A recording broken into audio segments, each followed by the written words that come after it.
Number 8, AB 985 by Assemblywoman Schiavo. You're recognized. Thank you, Madam Chair, Mr. Chair, as he leaves, and senators. Very happy to present AB 985 today and appreciate the committee's work on this bill. We are happy to take the amendments that the committee has offered.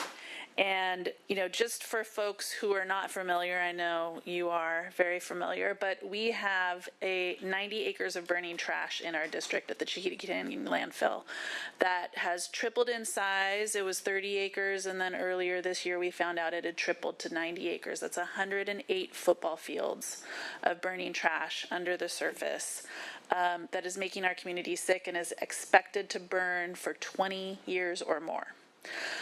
It's a terrible, terrible situation, and we have people who are becoming incredibly sick, and unfortunately, despite calling for both county and state a state of emergencies multiple times, neither the county or the state have granted them. And so through legislative action, I've been trying to piece together essentially what would happen in a state of emergency. And that's really one of the things that this bill attempts to do. You know, the community is suffering through carcinogens being spewed into the air. We have neighbors who have been fighting cancer. Every single one of their neighbors have cancer as well. People who have tremors so bad that they cannot work anymore and are losing their jobs and homes.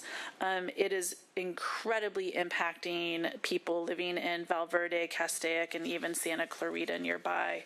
And so because of this disaster, we are really trying to make sure that people have an opportunity to address some of their financial needs through reassessments of their property taxes and postponement of property taxes altogether, in addition to forbearance on their mortgages, to give them really some breathing time, to allow them to either make alternative plans, save up to be able to move, or do afford home hardening. There was a assistance program that the landfill was doing.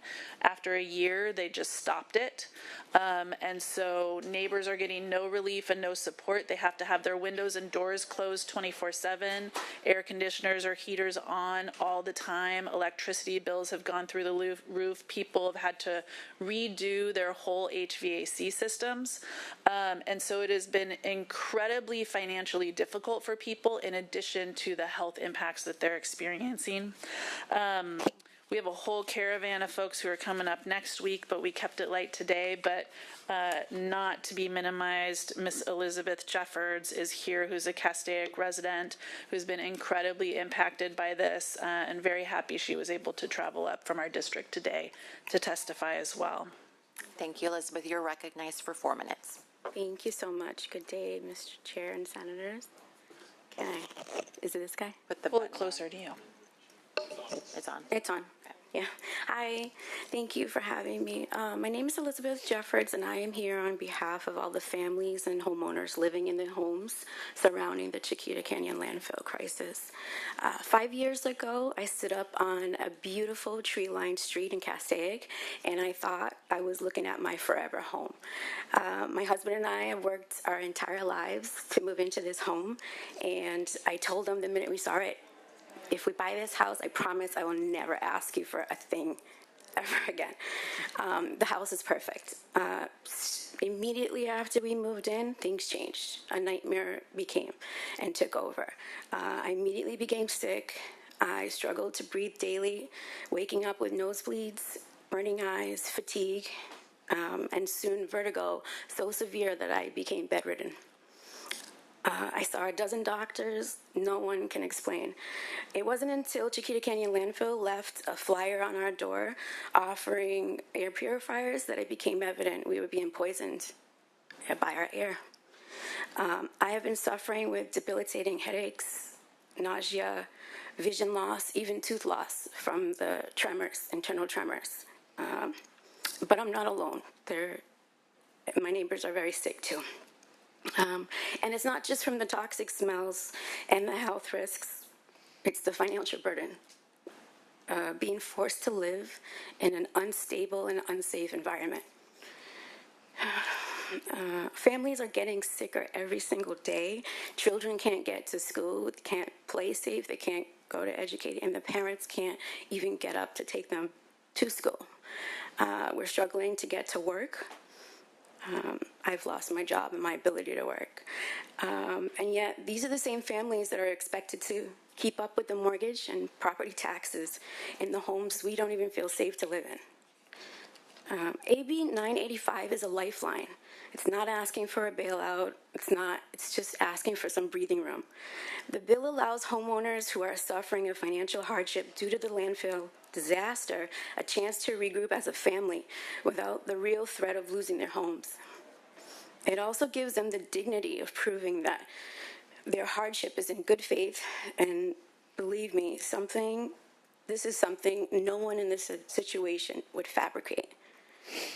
Most importantly, AB 985 sends a clear message. It sends a message that the state of California stands with its people and not just with the powerful waste management companies, but it stands with the families who live paycheck to paycheck and deserve protection in an ongoing environmental crisis they did not cause.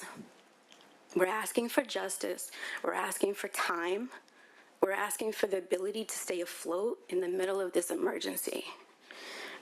Respectfully, I urge your yes vote on AB 985 for the sake of our community, our children, and our future of environmental accountability in the state. Thank you. Thank you. Is there anyone else in the room here in support of the bill? Seeing none, is there any key witnesses here in opposition? Seeing none, is there any Me Too's in opposition? Great. Bringing it back to the committee. Senator Grayson.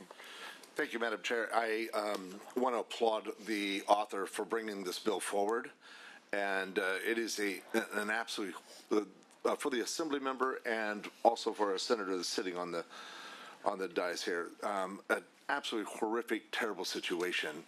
And as a matter of fact, I believe there's an accompanying bill that you're carrying as far as making sure that those that receive any kind of a settlement don't have to pay tax on that. Included in the budget, actually. Okay. Great. Very good and incredible work on your part. I was very, very supportive of that. And today I'm supportive of the part of the bill that addresses property tax. I think where I have the question is on the mortgage forbearance. And being that this bill is going to be referred to my committee next week that I chair in banking, I won't go on record right now with a vote today, but looking forward to working with you and seeing where we can land on the mortgage forbearance side of it, because there has to be a remedy. We know there's got to be a remedy. I'm just not exactly convinced at this time that that is the remedy for mortgage forbearance. Maybe there's some other options to consider. I'm not sure, but just want to be able to have some more conversations before I'm comfortable going on record. Of course, yeah. And I look forward. I think I've reached out to your office to meet. Would love to sit down and talk All right, more. sounds good. Thank you so much. Senator Ashby. Yeah, so first of all, I will move the bill. Second of all, deeply sorry for what you have been through, but grateful to you for coming and talking to us about it. I was going to make a joke about 108 football fields of hot trash sounding a little like the legislature, but, you know, it's a little like that. Good work. I do want to say to you, though, I'm going to vote for it. Obviously, I'm going to move the bill today. I think the really important part that you got in the budget is incredibly impactful. You're doing an amazing job representing your district here, finding a problem that is real world to a lot of people, and then solving it. That's like the best of what you can do in this space, which on a day like today feels like there's not a whole lot we can do. But I do hope that you will work with the next chair on the forbearance piece, because that, even though it's a small amount of people, it could have a big impact on the market. So I just want to make sure that's the appropriate remedy. There should be a remedy. a good and meaningful one, not something trite. But I just work with the bankers on that one and figure out if that's exactly the right thing. But otherwise, happy to support you. Hope you know your state is behind you. We'll figure this out, and good work, Assemblywoman. Thank you. Thank you, and I just want to say, Elizabeth, thank you so much for being here, for coming up here. I would have loved to have moved to Castaic. I lost that bet with my husband, and we're in Acton now. But I have a lot of friends and family who live in Acton who are suffering the real consequences of what's happening as a result of the landfill. And we hear you. I want to thank the Assemblywoman for bringing this bill and working so hard on this issue on behalf of our community. I do have some, concerns. And I have a few questions. So I agree with the sentiment from Senator Ashby and Grayson. I was here during COVID when we discussed forbearance, and it was a big deal. And I would just love to know if you've had any conversations with the banking or lending industry, just because we want to get to a resolution and we want to provide some as much financial assistance as we can, given the circumstances. So not sure if you've had any of those conversations, just so that we can make sure this is successful. Yeah, absolutely. Yes, we have. And they actually said that they're working on language and going to bring it to us with some suggestions. So we're looking forward to hearing that. This does not, just to be super clear, does not require providing a forbearance. It just requires consideration. Yeah, so it provides quite a bit of flexibility, I think, to the mortgage providers, but at least there is a conversation and an excuse for property owners to go have that conversation with their banks, who right now are like, why would we even consider this? So will there be, or is there a process detailed for demonstrated need through an existing process? Will it be a separate process? Do we know? There is for the property tax piece, there definitely is, and I think it applies to all of it, but I'd have to double, triple check that. I thought we were just going to be talking about the property tax today, sorry, so I didn't study up as much. But for the property tax, it's under penalty of perjury that you have to demonstrate impact and hardship.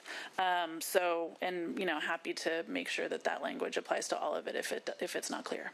Well, again, thank you so much for your advocacy on this bill. I will be supporting it. We have a motion by Senator Ashby. Secretary, please call the roll. Senators, oops, sorry. Oh, actually, I need to let you close. My apology. Okay. It was, very grateful that Elizabeth was able to come up. She represents many, many people in her community who are suffering. Elizabeth has been through an unbelievable amount of suffering herself too. And so, we're hoping through this and everything else, we would love to have a state of emergency, but in the absence of that, we're trying to do as much as we can to provide relief to our community, and incredibly grateful for support today. Thank you. Thank you. Secretary, please. Okay. And just for verification, the amendments won't be taken today. You're going to take them up in the next committee. Okay. Okay. If that's what we want to do. So the motion is due pass to the Committee on Finance and Banking. I may have said that backwards. Secretary, please call the roll. Motion is due pass to the Committee on Banking and Financial Institutions. Senators McNerney. Valladares. Aye. Valladares, aye. Ashby. Aye. Ashby, aye. Grayson. Umberg. Aye. Umberg, aye. 3-0. That's bill is out. That bill is 3-0, and that bill is out.